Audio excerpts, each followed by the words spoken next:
당신의 미소에 마법 같은 변화가 일어납니다. 안녕하세요. 오지교정TV 교정 전문의 오지연 원장입니다. 오늘은 이제 환자분들이 굉장히 궁금해 하시는 부분이에요. 아이가 어렸을 때 부정교합이 뭔가 문제가 발생했는데 이게 과연 커가면서 더 좋아질 것인가, 더 나빠질 것인가, 이제 이 부분이에요. 그래서 일단은 오늘은 커가면서 좋아지는 부정교합, 커가면서 나빠지는 부정교합, 이렇게 재밌게 좀 이름을 붙여봤거든요. 그래서 오늘 여기에 대해서 설명을 드리겠습니다.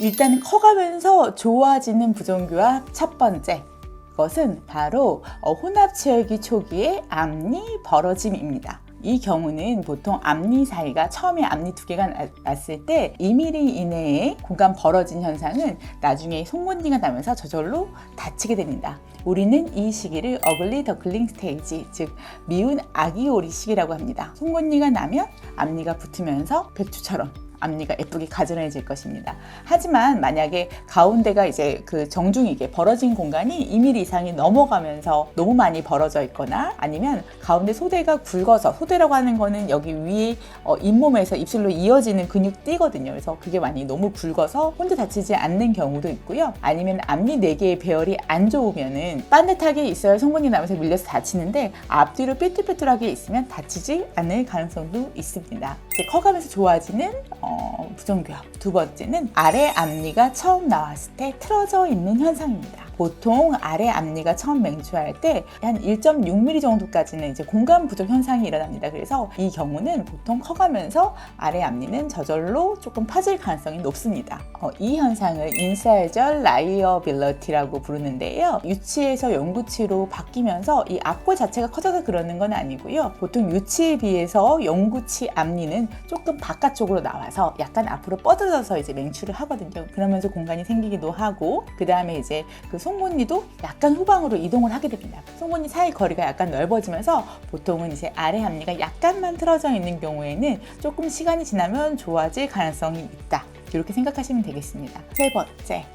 아래턱이 짧은 것입니다. 그래서 이 경우는 이제 머리부터 발끝까지 각각의 신체 부위들이 성장하는 속도가 다릅니다. 우리 아기 때 생각해보면 머리만 굉장히 커서 팔다리가 짧았던 시기가 있었죠. 그 다음에 머리 크기는 그렇게 많이 크지 않지만 팔다리가 쭉 길어졌죠. 이렇게 신체의 각 부위는 성장 속도가 다르고요. 상악과 하악도 성장 시기와 속도가 다릅니다. 보통은 상악과 하악에서 하악이 더 늦게까지 조금 더 길게 자란 성향이 있기 때문에 어렸을 때 약간 턱이 짧아 보이고 무턱처럼 보인다고 하는 것은 보통 커가면서 좋아지는 경우들이 있습니다. 하지만 아래턱이 많이 짧은 경우에는 이 역시 나중에 성장을 하더라도 위턱만큼 못 따라잡는 경우도 있기 때문에 만약에 너무 차이가 많이 나면 교정과의 상담을 받아보시는 게 좋고요. 그게 아니고 약간 짧아 보이는 정도는 보통 커가면서 좋아질 수 있습니다. 그 다음에 네 번째는 위 잇몸 노출입니다. 보통은 이제 어릴 때는 상순 자체가 길이가 짧기 때문에 아예 어린 초등학교 저학년 이런 경우에 잇몸 많이 보인다고 걱정하시는 경우가 되게 많더라고요. 그런데 사실은 위 잇몸 노출 같은 경우에는 성장을 하면서 상순 길이가 길어지기 때문에 저절로 좋아지는 경우가 많고요. 만약에 이제 커가면서 가끔 잇몸 노출이 나빠지는 경우는 위턱 성장이 과도한 경우에는 이제 앞으로도 많이 자라지만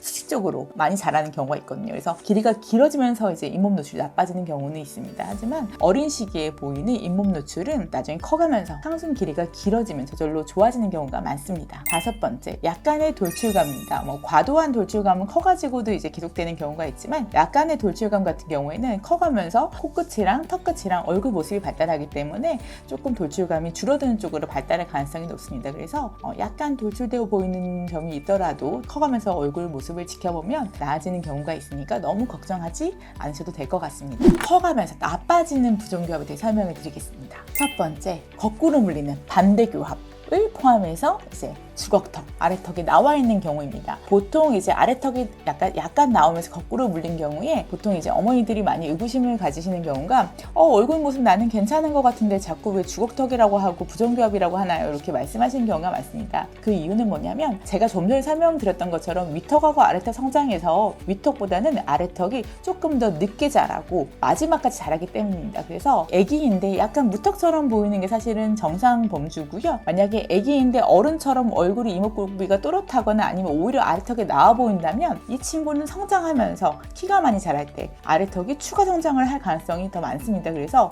요거는 그냥 두면은 혼자 좋아지지 않고요. 오히려 더 악화될 가능성이 높습니다. 그래서 혹시 앞니가 거꾸로 물리거나 아래턱이 많이 나와 있는 경우면 성장 치료, 1차 교정이 필요하지 않은지 가까운 치과를 방문하셔서 꼭 이제 물어보셔야 되는 사항입니다. 두 번째, 혀내 밀기 습관이 고쳐지지 않는 개방교합입니다. 치와 치아 사이 혀를 내밀어서 이렇게 물고 있는 현상이고요. 그냥 물고만 있으면 괜찮은데 물고 있는 현상으로 인해서 이렇게 위아래 앞니가 서로 닿지 않는 개방교합이 있는 경우가 있습니다.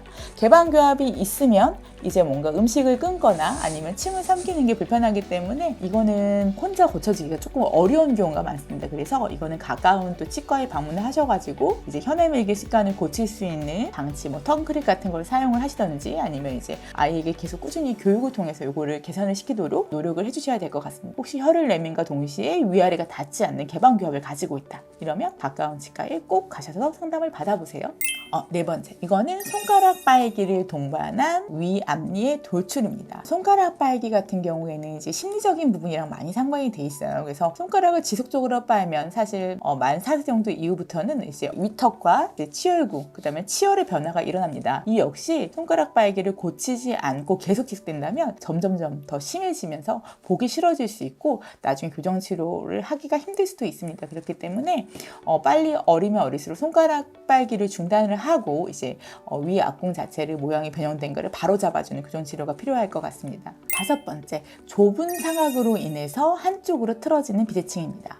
원래 이제 골격적으로 비대칭이 있는 경우가 있고요. 상악과 하악골의 좌우 길이가 다르거나 이런 경우에는 이제 어쩔 수가 없지만 만약에 위턱 자체가 좁아서 아래턱이 제대로 물리지 않고 미끌려서 한쪽으로 틀어지는 경우가 있습니다. 이런 경우에는 이거를 빠른 시일 내에 고쳐주지 않으면 마치 턱이 틀어지는 장치를 끼는 것과 같은 효과가 발휘 될 수가 있습니다. 그래서 이것도 그냥 두시면 안 되시고 한쪽으로 먼저 닿아서 밀리는 경우에는 빨리 이제 좁은 상악골을 넓혀주고 아래턱이 틀어지지 않게 가이드를 해주시는 게 필요합니다. 그 다음은 아래 앞니의 벌어짐입니다. 아까 제가 아래 치열은 오히려 앞니 쪽이 이제 살짝 공간이 모자라는 게 정상이라고 말씀드렸죠. 만약에 아래 치아가 많이 벌어져 있으면 이거는 커가면서 혼자 좋아지기는 조금 어렵고요. 오히려 앞골이 성장하기 때문에 공간이 조금씩 더 벌어질 가능성이 있습니다. 오늘은 제가 이제 커가면서 점점 좋아지는 부정교합과 점점 나빠질 수 있는 부정교합에 대해 설명을 드렸습니다. 그래서 오늘 혹시 더 설명 들으시고